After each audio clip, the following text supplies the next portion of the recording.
I had to get up in the middle of the night at 2 o'clock in the morning to take a loved one into our care. This case was a hospice call. You got to wake up and you go there. You have to be there for the family. And I especially needed to be there because I just met them a few days earlier as they pre-planned the funeral.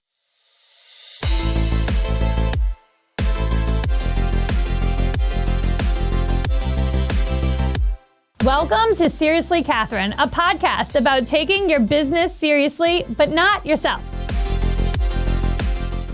Hello and welcome to Buried in Conversation. My name is Brittany Demarco-Furman, and I'm a licensed funeral director. I'm also a mom, a wife, an author, a businesswoman. I'm also a great friend who will need to be pulled off the dance floor. I'm also a Rotarian in the community. What I really consider myself is a Gemini.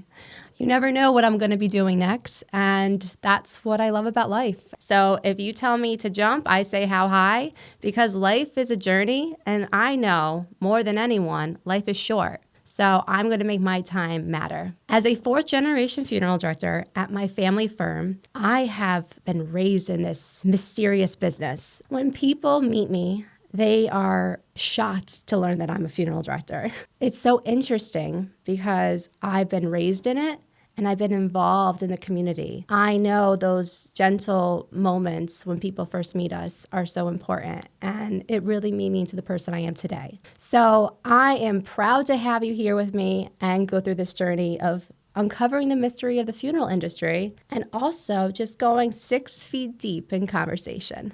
So before I spill the tea and uncover the mystery of who I am and the mystery of death, dying, and then what comes next, I like to have a little tease out there and talk to you about the question that I get asked the most. Well, Brittany, how do you do what you do? So later in today's episode, I will tell you how I do it and how I get my strength.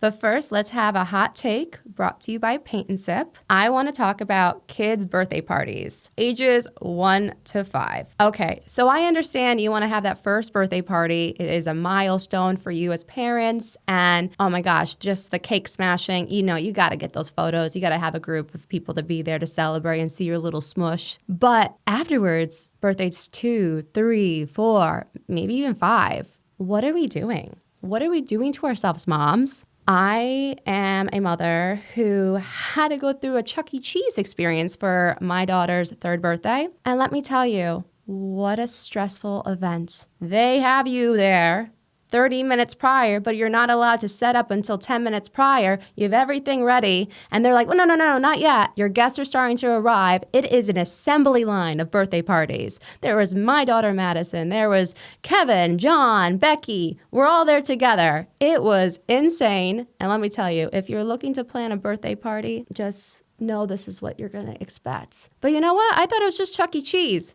I went to a trampoline park, and let me tell you, I landed on a kid accidentally as I was chasing mine. So the question is, moms, what are we doing to ourselves? We're spending all this money. Our kids don't even know who's there. They're getting stale pizza. I need answers. What are we doing? Any people are finding some zen in birthday parties between these ages? Because these Chuck E. Cheese trampoline parks are driving me nuts. And I personally can't wait for the days of nail salons and when they want to have their little sleepovers. But then again, I have a 3-year-old. I might be having to eat my words at some point. But let me know what you think. It's my hot take. These birthday parties, 1 to 5 years old, we're kind of doing it a little bit too much. And I think we need to find some more zen. So how does one become a funeral director? Funeral directors are rare breeds. Honestly, there's more microbreweries in this area than there are funeral homes. 100%. I don't really even know that many funeral directors. And those that I do, you know, they always tell me, what are we going to do with the next generation? Who's going to take over? With the baby boomers, unfortunately, passing away, that's the next generation that we are taking care of as funeral directors. There's going to be more deaths than funeral directors. So there's definitely a shortage. So I hope this episode also maybe enlightens you to what it takes to be a funeral director and what we have to do to become one. But the story of me, I am a 4th-generation funeral director. And as somebody who's grown up in this business, I was asked over and over again, are you taking over your family business? From my guidance counselors to my business teachers in high school to my parents begging me to go, I was like, absolutely not. I didn't know enough about life to know about death, and I could not see myself at 19, 20 years old being in the arrangement room, talking to a grieving family, and them trusting me with this most precious event and something they'll never forget. So it was overwhelming for me at that age. So I was to my mom and dad, see ya, and went to school. I actually have a bachelor's degree in communications and business, and I did some work in marketing in the city and throughout Albany. I explored the world a bit with some traveling, had a few heartbreaks, kind of just got that real human experience. And in between jobs, I came home, maybe with my tail between my legs a little bit, but my dad's like, hey, in between you finding your next job, help me out with the funeral home. You still know how to, answer the calls and you still know how to do the stationery, but how about you sit in on the appointments with me and work the funerals? So I was like, okay. The first one that I worked with him was a grieving widow. He changed my life forever. It was him. I just will remember the emotions and the storytelling that he gave to me and the arrangements, and I stayed back to listen to him more because my dad had to step out, so it was just him and I one-on-one, and it just took listening and being there for him to speak of his love. Because even though somebody dies, the love doesn't. And you could just feel that in the room. And I will remember him talking about their wedding song and her love for orchids. And just by listening, I surprised him the day of the funeral playing their wedding song and having an orchid on display, a white orchid on display right by the casket, which is something he didn't choose with my father, but I just did it out of just thinking that was the right thing to do. We made a connection, and he changed my life forever because I immediately enrolled into mortuary science afterwards. So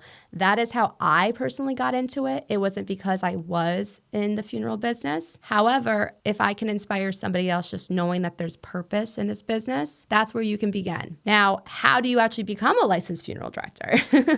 Well, I already have my bachelor's degree, but in New York State, you only need an associate's degree, and what you need to have a degree in is mortuary science. So luckily, my credits transferred over, and I was able to kind of overskip the gen eds and go right into the nitty-grittiness of it. Anatomy 101, embalming. Yes, embalming. And at Hudson Valley, we had cadavers. So we learned how to embalm a body in a real-life experience. People who donated their body to science, they also would come to us and we would go through the medical procedures of embalming. So it was a full experience through the science portion and also the business portion. You have to learn about funeral law. You have to learn about how to run a business, itemization. You need to learn how to follow the codes for OSHA. There is a lot. So you go to school to learn these fundamentals, and then after you are near the end of your graduation, you apply to do a board exam. So just like doctors and nurses and dentists, they have national boards. Us funeral directors have that as well. And we have two. You have the science portion, which talks about the embalming, the chemicals, the chemistry, the science, and then the business and arts part of it, which when I say arts, it is an art. You're restoring organic material, whether that is through restorative crafting with wax or reshaping facial structures or the makeup. So there is a lot. So you have to pass those two national boards to become a licensed funeral director. I don't want to tell people that, it's hard. But if you are very into this business and it is actually very enjoyable to learn, you will pass with flying colors. So after you pass your national boards, you then go through a 1-year internship, also known as a residency, with a funeral home. So you will, shop around and talk to different funeral homes because let's be honest, they're all different. Our funeral home, Glenville Funeral Home, is pretty modern. At this time in our lives, we're young 30-year-olds, and we are doing state-of-the-art kind of facility work and making sure that we keep up with the times. But this industry is in a way a dinosaur. And so there are some firms that are the men in black, older generation, stuck in their own ways. Nothing wrong with that. That's how we learned, and they are the OGs. But maybe that's not somewhere you wanted to go, or maybe that is somewhere you wanted to go. So you want to find the perfect balance of who you learn from, because that is a very important part of this job. Because let me tell you, you can read a book and study your textbook and get an A+ in all your exams. When you're in the workforce, when you're on the spot, you learn way more than a book could ever teach you. So after that residency is done and you're right towards the end of that year, you have to take a New York State law exam. I know, right? We have to follow regulations and laws just like any other business. And being a part of the Department of Health, you have to pass that final exam. And then finally, in my case, the mailman comes and you wonder, is that my license? Is that the letter saying I'm passed and I'm a licensed funeral director? I will never forget it. It was the coldest day in February. I'm outside shivering, so excited for my mail guy. And he's like, what is this crazy girl doing? My mom and I are out there. The camera's ready. I have it filmed. He comes over. I'm opening it up, and I feel like I forgot how to read because I was like, where am I looking? And it says pass in giant letters. My mom's like, Brittany, you passed. I got so excited, I leaped into a snowbank. And it was just such a great feeling because I worked so hard and I knew this is what I wanted to do. So just imagine that feeling is when you are in the place you know that you're meant to be. So that is what you have to go through to get that license. But I really highly recommend, if you were interested in this business, to perhaps shadow a funeral home. You don't have to be licensed to work at a funeral home. We have attendants and associates that help us go on removals, which I'll discuss later on, and work the actual events of a funeral. And you really get that hands-on experience of being in the realm of the death industry. So with a last name Demarco, I'm Italian. Could you tell? My ancestors go back 4th generation as funeral directors. Actually, my great-grandfather and his brothers started the Demarco Funeral Home that was in Schenectady. And let me tell you, I have some stories about those boys. And they ended up kind of separating throughout New York and opened up multiple funeral homes. So the Demarco legacy goes back to 1921. And now I'm the last living relative that's still in the business and the first girl.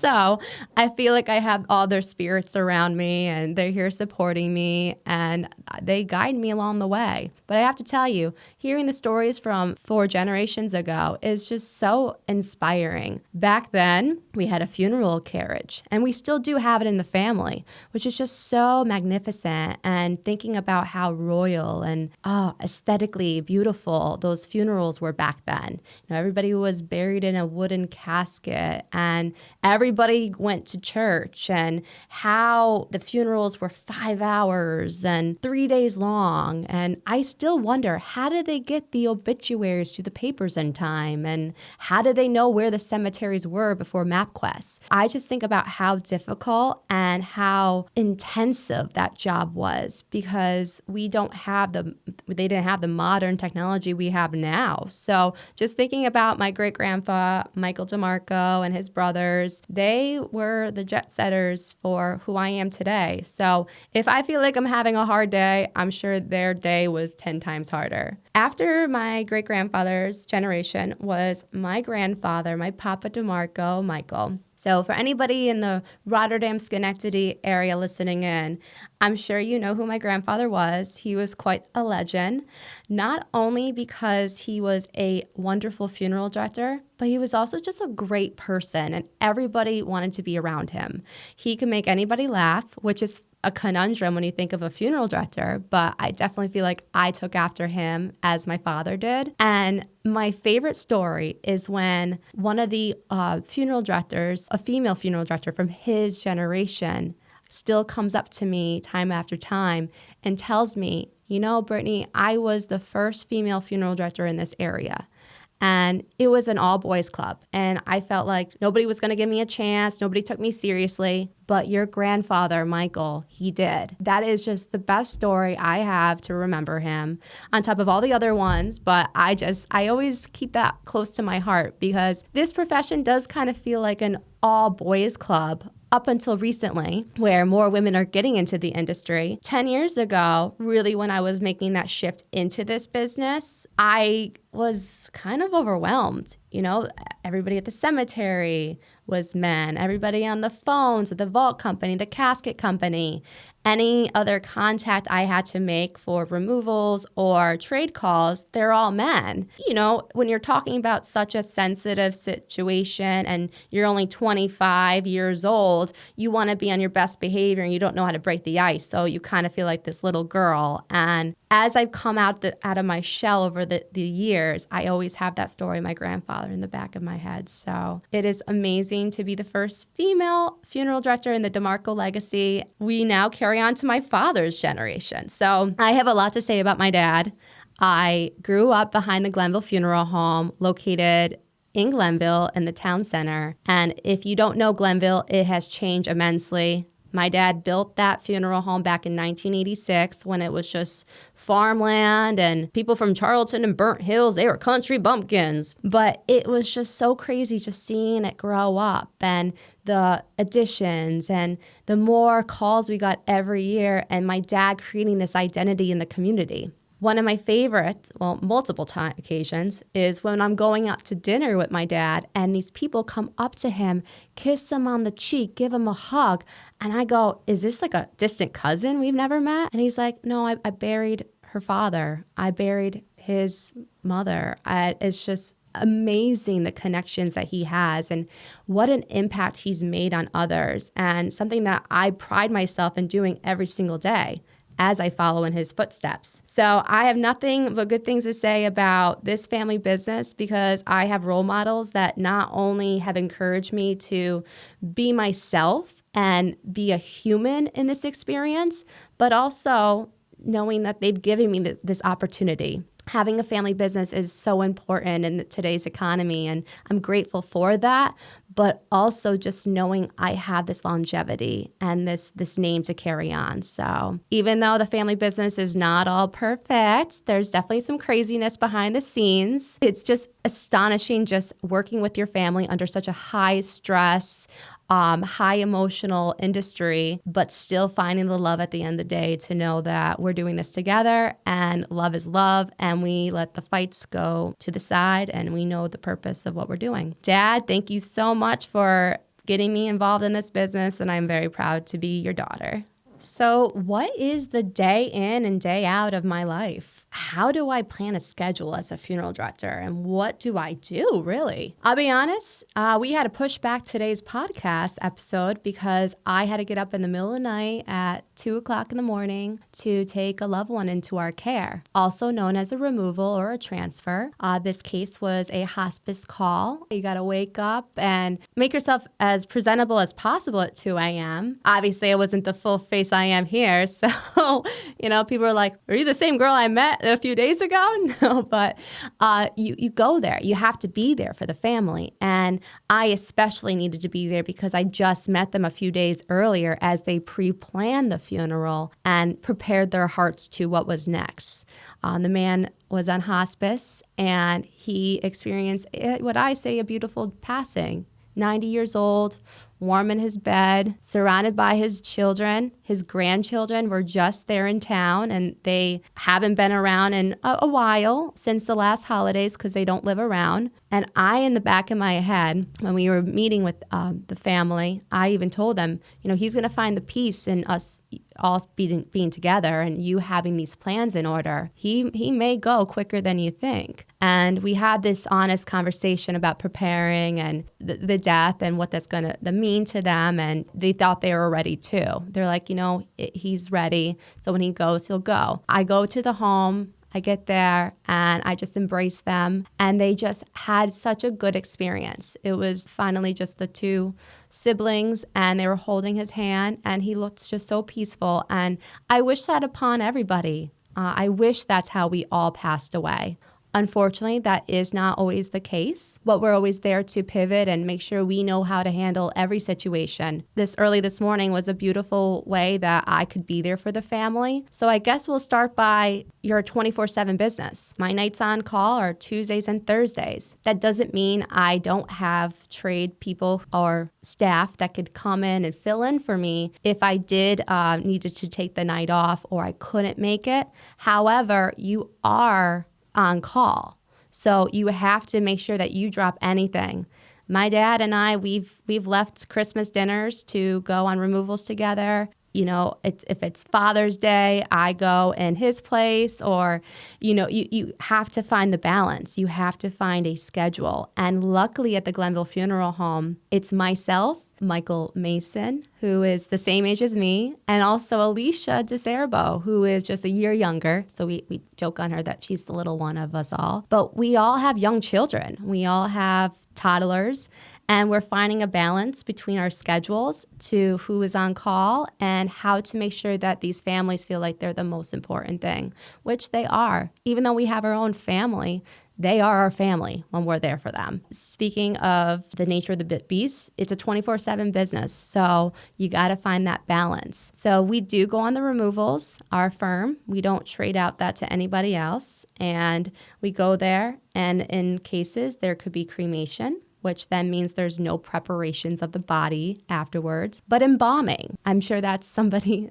here listening in. They can't wait for me to talk about this. We do embalm bodies. Me personally, I never got into that. I found my trade in other elements of the business, which I'll talk later on about. We have magician funeral directors, Alicia and Michael, where the science of embalming makes all the difference. Won't go into detail in this episode, but it does involve removing all the blood out of the body, draining. I'm sorry if anybody listening in didn't expect me to say that, so sorry for the cringe, but we're all organic material. What's inside of us needs to be taken out because that's how decomp starts. And then there is the chemical embalming, that fluid that is placed inside the body, which firms, and it creates this revolution of making you look like you're sleeping and your body is in a peaceful state. It is magic, it is science, and I truly have plenty of stories of how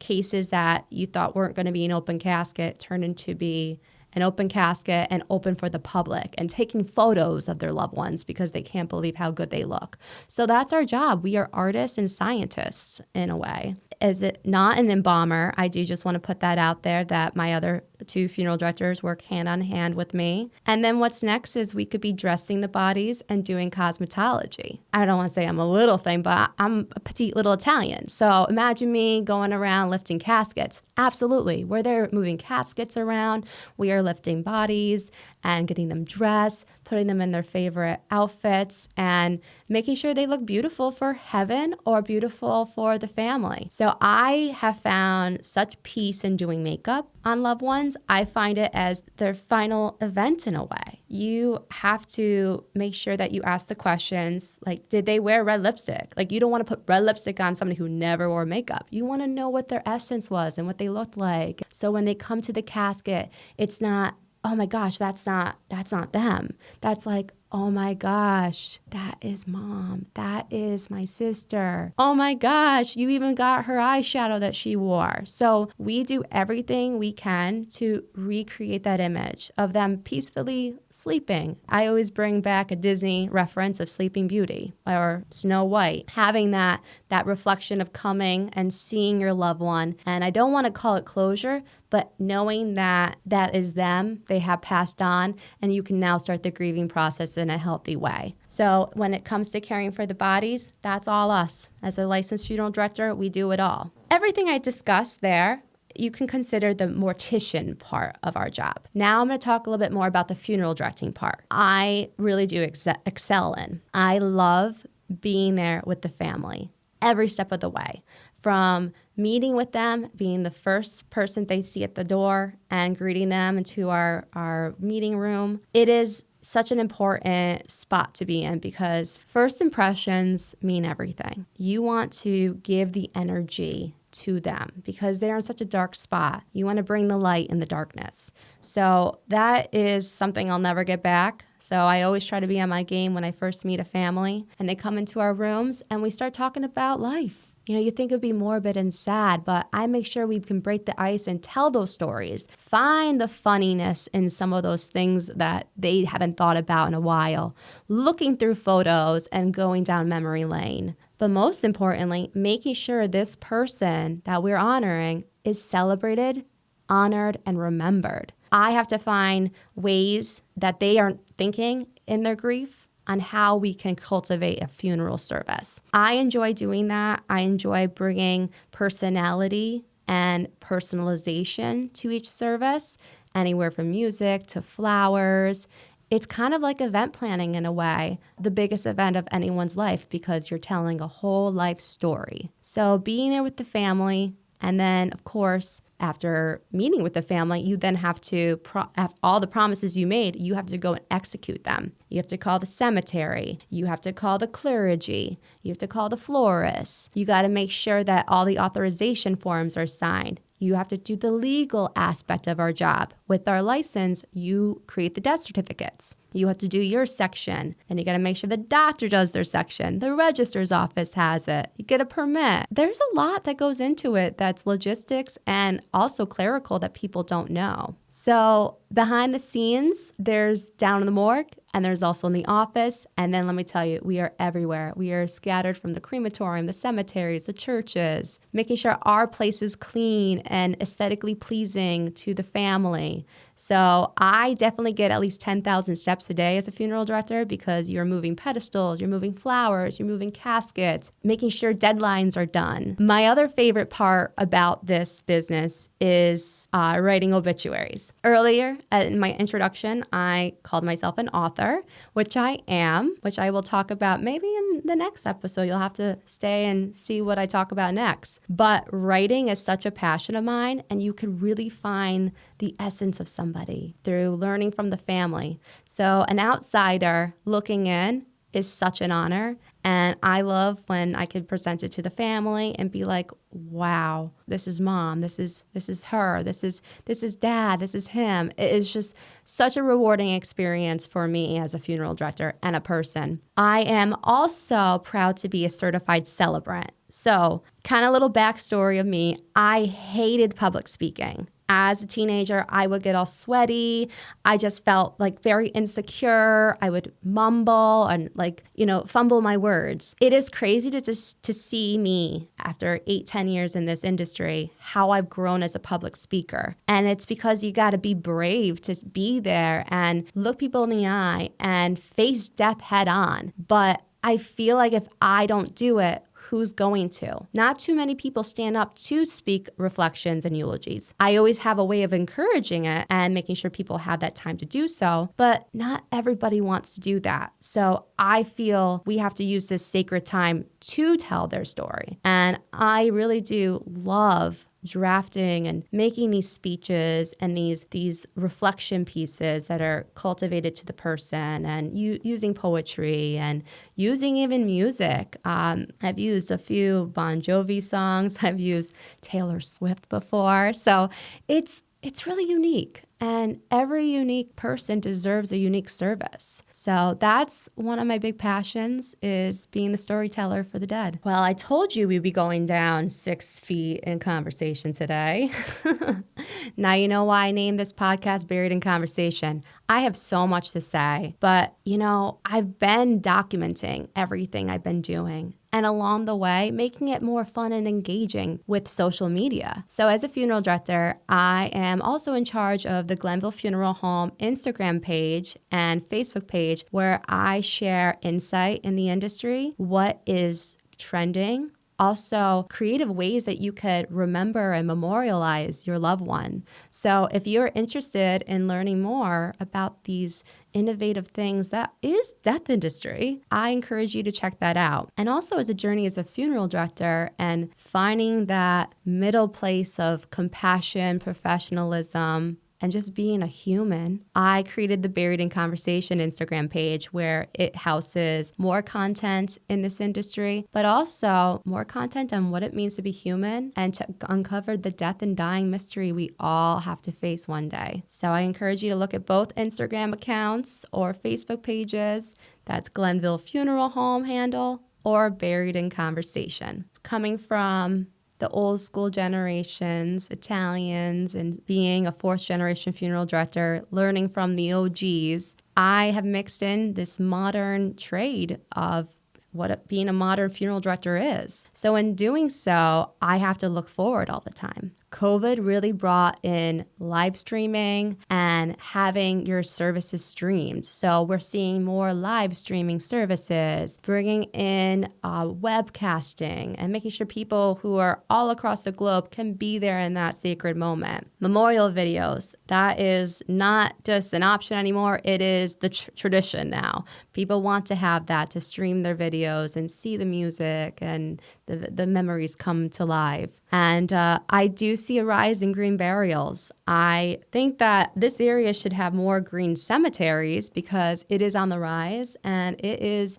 a beautiful ceremony that's not only healing the planet, but also it's unique in a way that, dust to dust, ashes to ashes, you're brought back to Mother Earth that has created us. I also see a lot more into aftercare, how we're going to care for families after a funeral. To be honest, breaks my heart after 2 weeks when the sympathy flowers are no more sympathy cards in the mail, the voicemails are thin and you kind of become a little lonely and your grief sets in. So as funeral directors, we also have to think about mental health and how we'll help families afterwards. We live in this wonderful generation where mental health is talked about day in, day out. So as funeral directors, it's our job to take care of our families afterwards and their mental health. If you're struggling with grief after loss, I do recommend a book that I am honored to be a part of, The Grief Experience. It is made up of local authors as well as authors from across the country, but we all have a voice here because we've gone through grief